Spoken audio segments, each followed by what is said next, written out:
Hello वानी family, कैसे हैं आप सभी लोग। आई होप अच्छे होंगे। तो भाई आज मैंने कोई गेमिंग वीडियो नहीं लेके आया हूँ। आज मैं लेके आया हूँ काफी सारे स्टूडेंट्स का दुखड़ा। तो भाई अभी 10th एंड 12th के बच्चे जितने भी ये बोर्ड्स देके निकले हैं, ये सारे घूम रहे हैं चिल कि भाई सारी सीरीज देख लेंगे, सारी गेम्स खेल लेंगे, सब कुछ खत्म कर देंगे, तहलके मचा देंगे, क्योंकि अभी पेपर खत्म हुए हैं। अब किस चीज की टेंशन है। इनके कानों में जैसी खबर पड़ती है कि अगले महीने हमारा आने वाला रिजल्ट, तो इनकी हो जाती है फटके 4। तो भाई इनमें 10th के बच्चे तो भाई इनकी तो ये सोच के फटते कि हमारे 95% नंबर आएंगे कि नहीं आएंगे। इनमें भी दो कैटेगरी होती है। सबसे पहली कैटेगरी पूरे साल मेहनत करती है, पूरे साल पढ़ती है, पूरे साल रगड़ती है, सैंपल पेपर लगाती है, सारी बुकें खत्म करके पेपर में टाल के आ जाती है, और इन बच्चों के नंबर आते भी हैं। लेकिन इनका रिएक्शन कुछ ऐसा होता है कि भाई इतनी एक्सपेक्टेशन रखेंगे, भाई इतनी सारी मेहनत करी होगी। लेकिन भाई दूसरी कैटेगरी के लोग आते हैं जिनको भाई दीन दुनिया से कोई मतलब नहीं है। ये पूरे साल मारते हैं मस्ती, पेपर की छुट्टियों को मानते हैं ये वेकेशन। पेपर की एक दिन पहले, एक रात पहले ये किताब खोल के बैठ के बोलते हैं भाई हमारे यहाँ 100 में से 100 नंबर, हमारे 100 में से 100 नहीं आए तो भाई हमारे मुंह पे थूक के चले जाना। और भाई जैसे रिजल्ट आता है, इन बच्चों के नंबर आते हैं 60, 70, 75, 65 नंबर, ऐसे कुछ आते हैं। और भाई जब इनसे पूछा जाता है ना कि भाई तुम्हारे इतने कम नंबर कैसे रह गए, तुम्हारा तो लक्ष्य काफी बड़ा था, 100 में से 100 था। भाई इनका सिर्फ सिंपल सा जवाब होता है, भाई अगर हम ना लक्ष्य बड़ा रखते हैं तब जाके इतने नंबर आते हैं। हमने एक रात पहले पढ़ना शुरू होता तो भाई इतना भी बहुत है। और भाई जैसे ही इतने रिजल्ट ये अपने घर में बताते हैं, इनके मुंह पे पड़ती है सीधा बेल्ट, और भाई इनके चूतड़ लाल करे जाते हैं वाइपर्स बजा बजा के।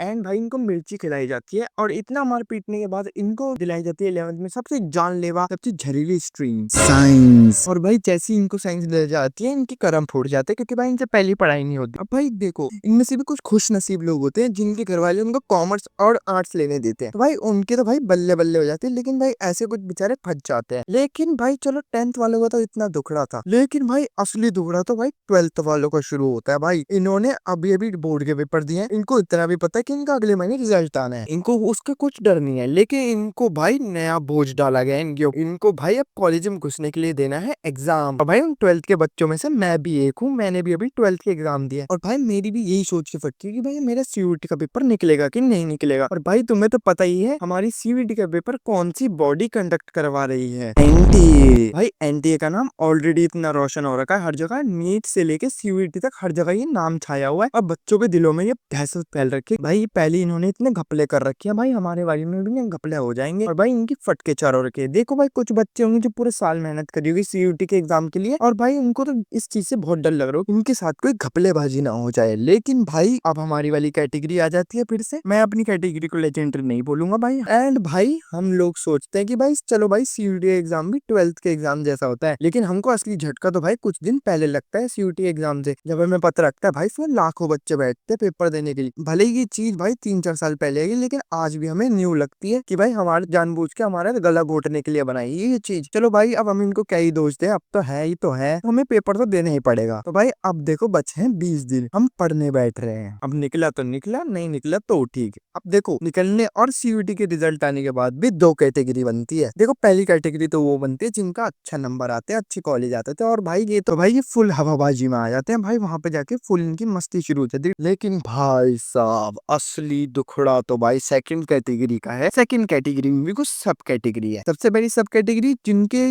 कॉलेज नहीं निकलते, कोई बेकार कॉलेज निकलता है, ये ले लेते हैं ड्रॉप कि भाई अगले साल हम अच्छा कॉलेज छोड़ेंगे। दूसरी सब कैटेगरी आती है जिनके नंबर नहीं आते, और ये अपनी मनपसंद चीज एक्सप्लोर करने के लिए निकल जाते हैं, इनको फिर मतलब नहीं होता पढ़ाई से, ये तो पढ़ाई में कुछ अच्छा होता है इनके लिए, कुछ और कोर्स ले लेते हैं। थर्ड सब, इनका तो पूछो ही मत, ना इन्हें पढ़ाई करनी, इनका सिर्फ सिंपल सा कहना है single piece of paper can not decide my future. इनका ना कोई साइड प्लान होता है, ना कोई पढ़ाई में प्लान होता है, ये अपने माँ बाप के पैसे बर्बाद करते हैं और फुल मस्ती करते हैं भाई। लेकिन भाई सेकंड कैटेगरी और फर्स्ट कैटेगरी वालों को भी उतनी गाली सुनने को मिलती है जितनी थर्ड कैटेगरी को मिलती है, क्योंकि भाई उनको तो ये बोल के बोला जाता है भाई तुम क्या करोगे अपनी जिंदगी में, अब तुम्हारे से पेपर नहीं निकलेगा एक साल, क्या कर रहे थे तुम पूरी 12th में। और भाई ऐसे ही इनको रुलाया जाता है पूरे समय। चलो भाई इतना दुखड़ा काफी है आज के लिए भाई, जो मेरा ही नहीं हर बच्चे का यही हाल है। 10th वाले को इतना नहीं, 12th वालों को तो भाई ज्यादा जुलूस निकाल रखा है मार मार के। एंड भाई खुली धमकी मिल रखी है घर से, अगर सीयूईटी का पेपर नहीं निकला ना तो बेटा हमारे घर से एग्जिट मार जाना एकदम, जैसे तुम एग्जिस्ट नहीं करते थे। चलो मैं फिर अगली वीडियो पे भी काम करना है, मिलते हैं अगली वीडियो में। Bye bye, all the best to everyone.